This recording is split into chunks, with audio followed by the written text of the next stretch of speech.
Dans le cadre de la sortie de mon livre que j'ai intitulé « Le livre offensant », j'ai choisi de sortir quelques entrevues avec des personnalités sur des sujets dont je traite à l'intérieur du livre. C'est des sujets chauds sur lesquels il y a des débats et des opinions tranchées et on commence dès maintenant avec la qualité du journalisme en 2021 et des médias avec Patrick Lagacé et Louis-Gilles Francoeur.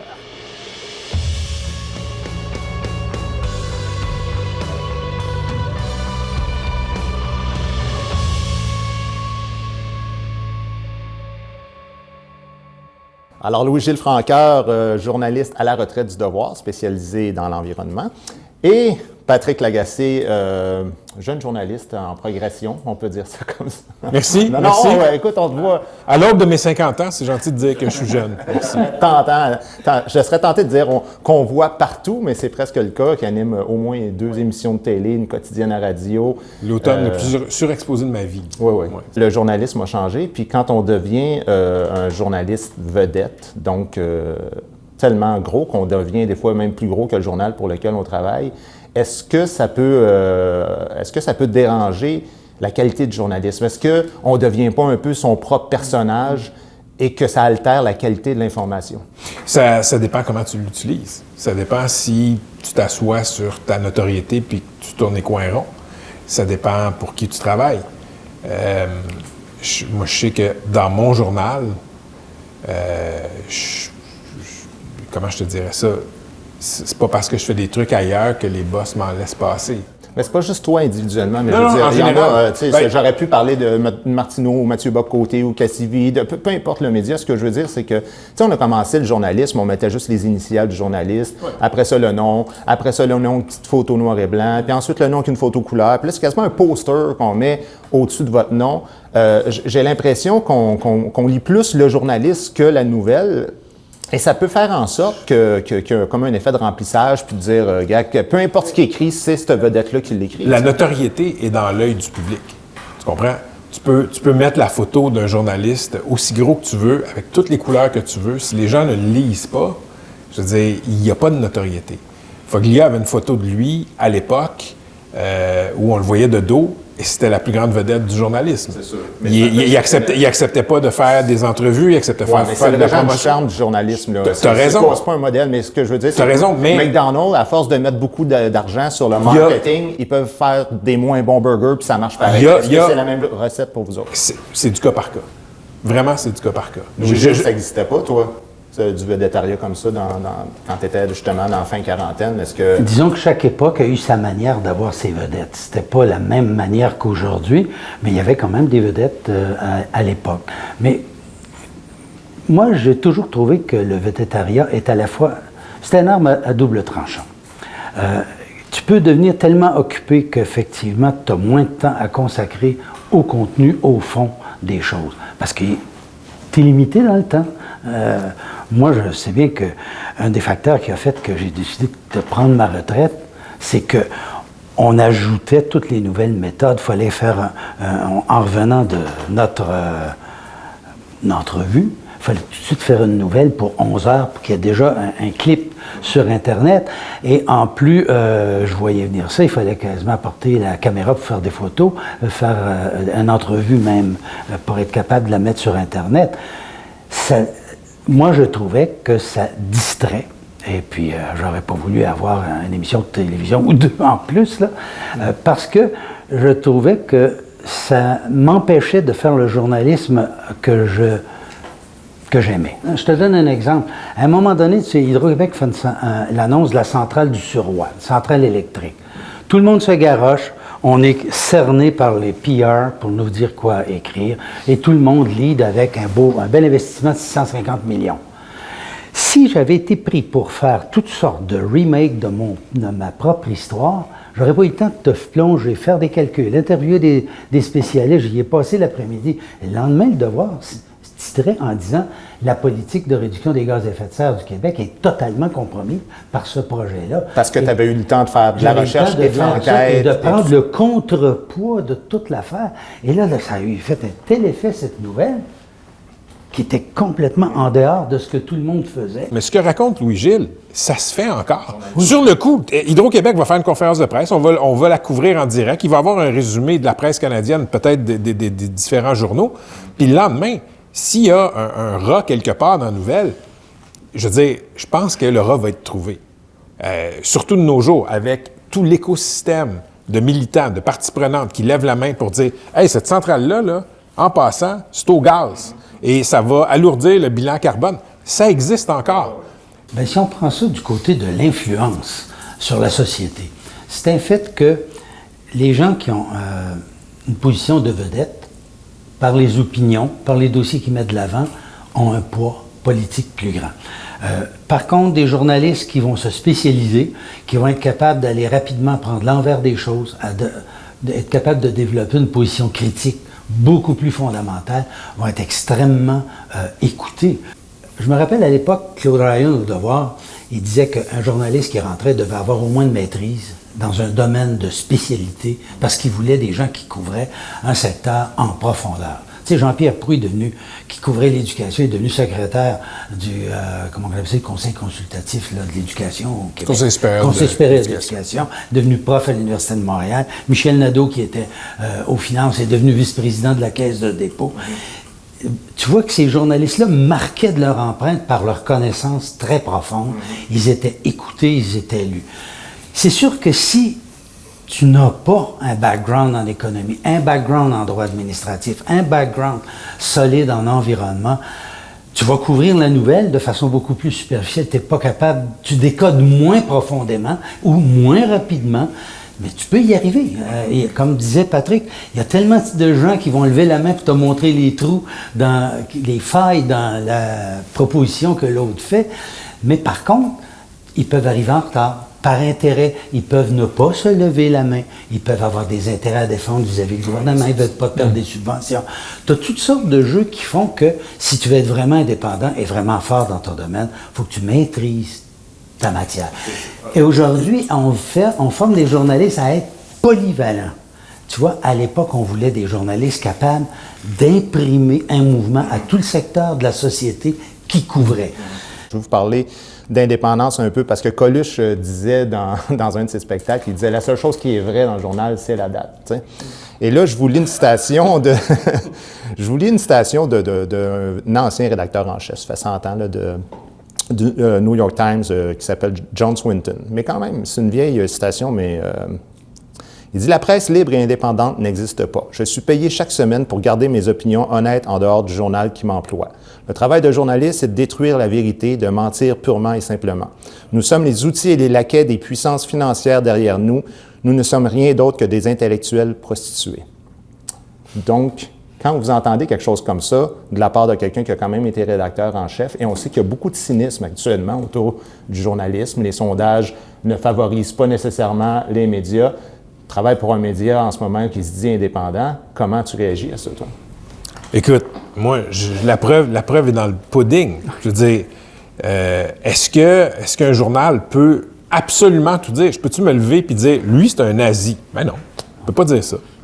Je veux dire, il y a des standards aussi d'éthique, il y a des standards de preuve.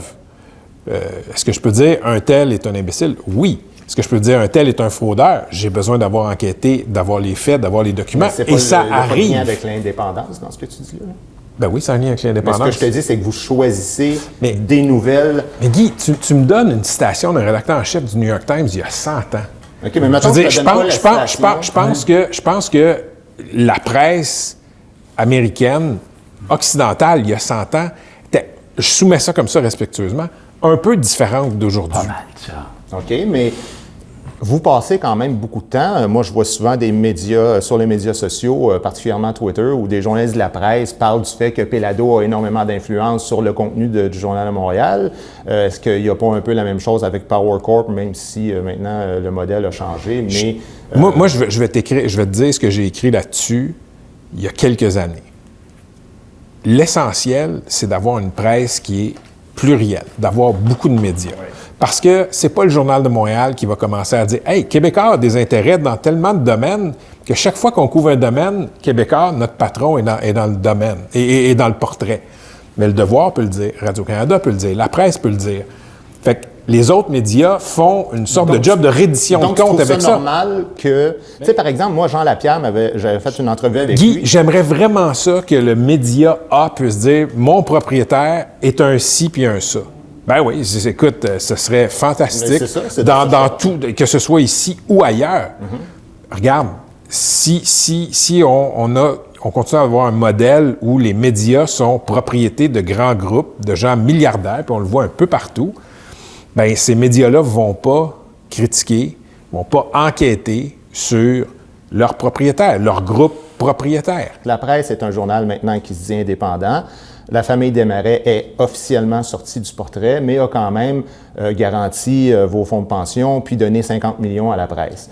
Quand est arrivé, en février dernier, une nouvelle qui est sortie du département d'État américain, comme quoi qu'il y avait un fameux télégramme que Pierre Elliott Trudeau avait envoyé à la famille Desmarais pour faire en sorte qu'on demandait de salir le Parti québécois qui venait de rentrer au pouvoir et qu'on voulait faire monter le taux de chômage jusqu'à 20 %.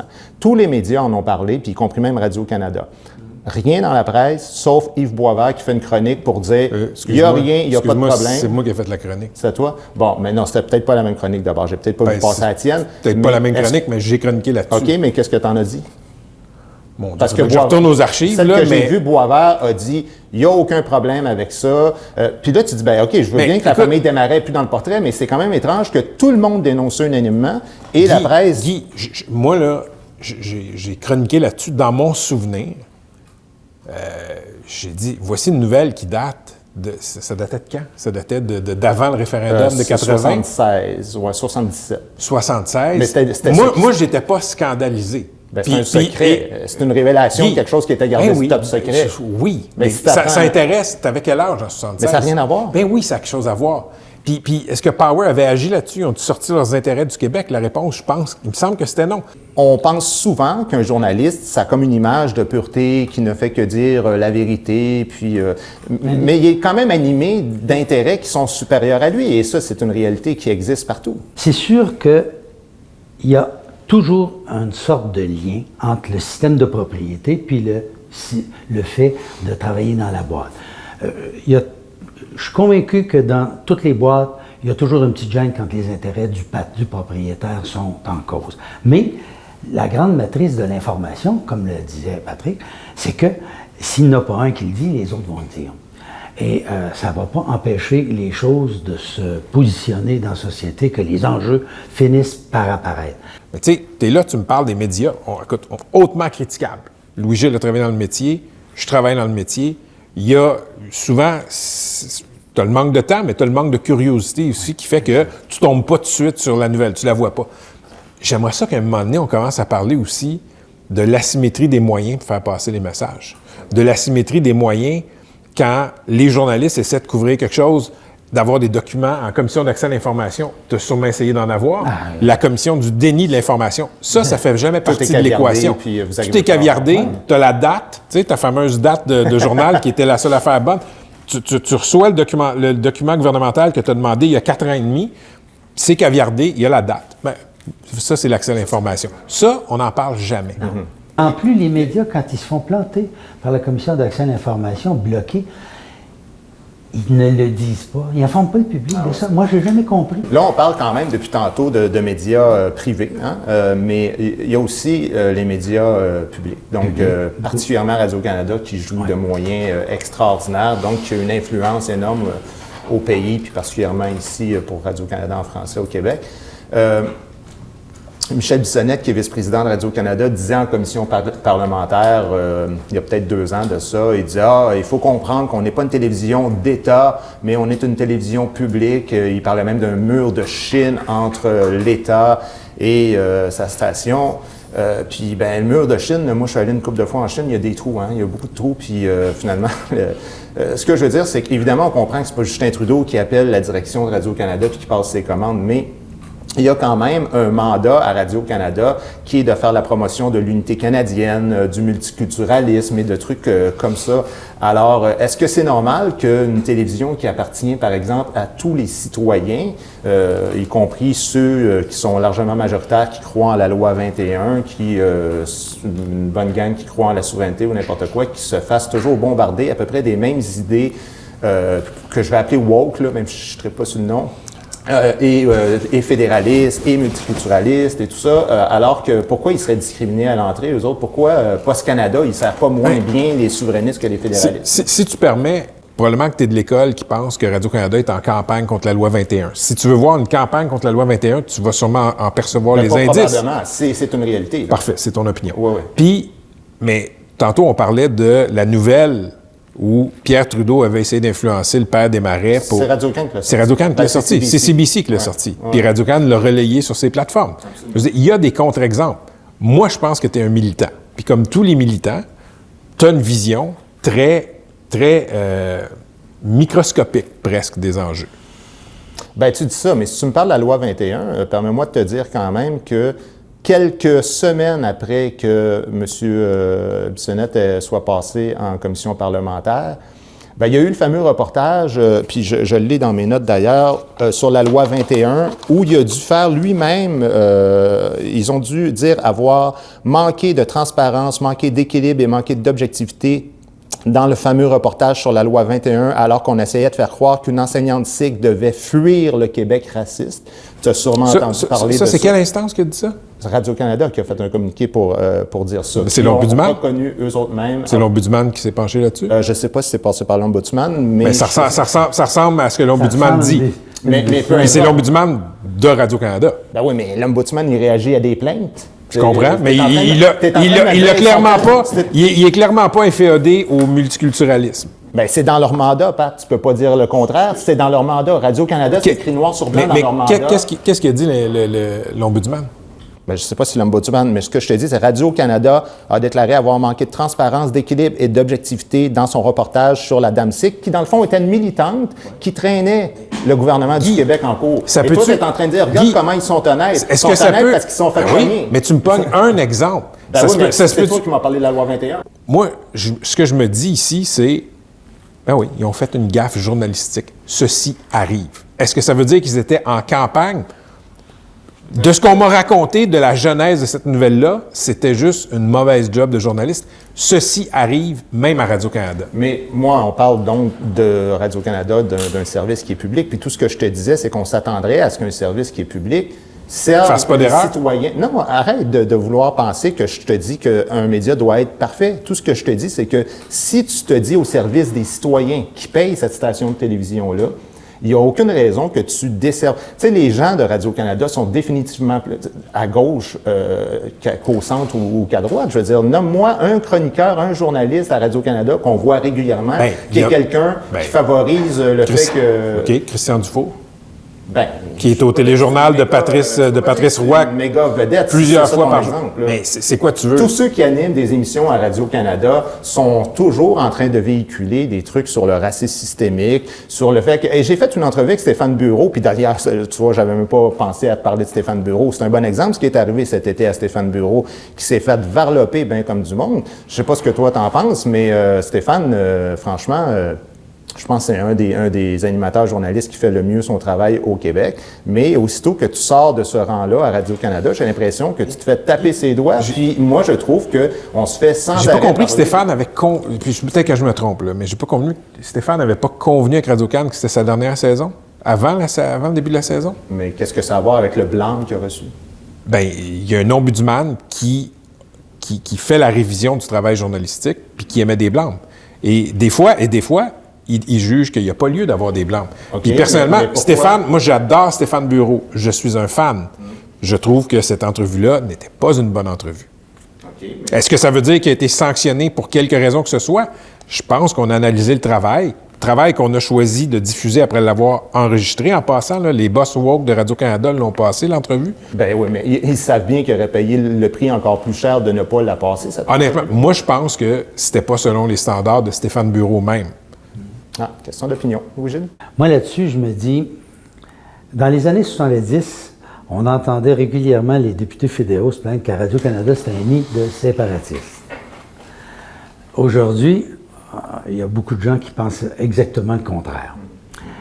En fait, ce qui arrive, puis on connaît tous des collègues dans les différentes boîtes, puis j'ai beaucoup de copains à Radio-Canada, ça m'a permis de suivre un peu ça à distance. Et L'opinion que j'ai là-dessus est la suivante. C'est que, en réaction à ce qui se passait dans les années 70, on a nommé des patrons qui ont tranquillement modifié la salle des nouvelles pour arriver à une salle moins séparatiste, disons. Je ne dirais pas plus autre chose, mais ça, c'est certain qu'il y a eu un effet là-dessus. Mais la société aussi s'est éloignée de cette polarisation-là. Tout à fait. Aussi. Puis d'autre part, tu avais beaucoup plus de multiplicité. On donnait beaucoup plus de place aux journalistes pour faire de la nouvelle politique, alors qu'aujourd'hui, on a des chefs d'antenne qui font de la nouvelle en la commentant. Et Même ça, à Radio-Can, tu trouves? Ben oui, les chefs d'antenne. Les chefs d'antenne. Si je compare à d'autres chaînes, je trouve qu'on n'est pas autant dans le commentaire. Mais c'est pas mauvais. Parce Même la mienne. La façon dont ils analysent la nouvelle, ils expliquent. Et puis, ils font des liens. Dans une explication, dans une analyse, tu as plus de liens que si tu te contentes de dire il y a eu 33 boulons posés à telle place, puis ça s'est fait par un tel, puis il y avait un camion bleu, etc. Si tu commences à dire, en fait, le camion bleu, il appartient au fils du propriétaire de telle affaire, là, tu comprends des choses, tu sais. Ce qui me fait peur en termes d'indépendance d'information, c'est beaucoup moins qui possède les médias que quand on reçoit une lettre d'avocat, est-ce qu'on a peur? Ben oui. Ou est-ce qu'on se dit, ben parfait, viens-t'en. Est-ce que le standard de ton média, c'est, hey, si on va en cours, on va gagner? Ouais. Ou c'est, Christy, je ne veux pas dépenser 200 000 pour me défendre. Ben oui, ça change. Travailler pour des médias pauvres, je pense que c'est plus grave que les intérêts commerciaux des uns et des autres dans la possession des médias. Puis même, moi, je suis dans le showbiz, puis c'est la même affaire. Travailler avec un producteur qui dit « si tu as du trouble, tu t'arrangeras ». J'ai l'impression quand même qu'il y a une crise de confiance. Puis peut-être qu'on a toujours dit ça des journalistes, mais il y avait Crop qui avait fait en 2020 un sondage qui disait seulement 11 % des gens faisaient très confiance aux journalistes puis à l'information qu'ils véhiculaient.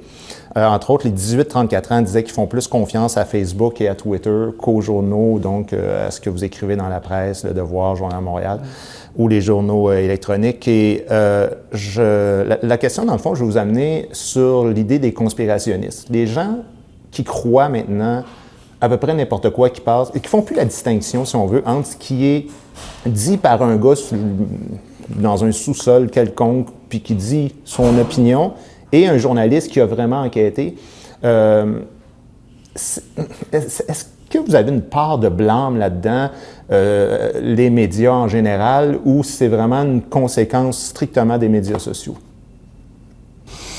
Mais moi, je pense qu'une partie de... Le cynisme, là, les gens qui disent les journalistes, excusez, là, c'est juste des putes qui écrivent n'importe quoi pour faire plus de cash. Puis on lit bien des affaires là même, évidemment, sur des gens qui sont en colère, là, ces médias sociaux. Est-ce qu'il y a une partie de ça qui est vraie puis qui fait que les gens se réfugient donc sur des niaiseries? Ou, dans le fond, tu dis, ben non, parce que peu importe, il y aura toujours une tranche de la société qui sera cynique envers tout. Tu sais. Mais tu vois, ça dépend beaucoup de la capacité d'analyse et de la capacité critique du lecteur, ce genre d'affaires-là. Tu as des gens qui gobent une histoire parce qu'elle a de l'air vraisemblable, facile à comprendre, simpliste au fond, et qui ne se méfient pas de ce genre d'approche. Ça, c'est un problème de lecteur qui n'a pas assez de vision, de capacité analytique et donc de capacité critique ultimement. Le problème, c'est qu'il y en a beaucoup dans la société. Ces gens-là, autrefois, ils n'avaient pas le crachoir. Ils faisaient des lettres tellement stupides que quand ils envoyaient ça au journal, c'était mis au panier. Aujourd'hui, ils se lancent, évidemment, avec l'ordinateur, puis ils en trouvent d'autres, ils s'amalgament, et ça finit par faire... Tu sais, ça me fait penser à la pièce de Tremblay, les commères qui parlent sur le balcon. Bien, aujourd'hui, le balcon est électronique, puis c'est ça. C'est les commères qui font la parlante. Mais ça devient dangereux. Mais le fait qu'il y a beaucoup d'opinions, le fait que tout le monde dit ce qu'il pense dans les médias, je parle là, les journalistes sont beaucoup dans l'opinion maintenant plus qu'avant.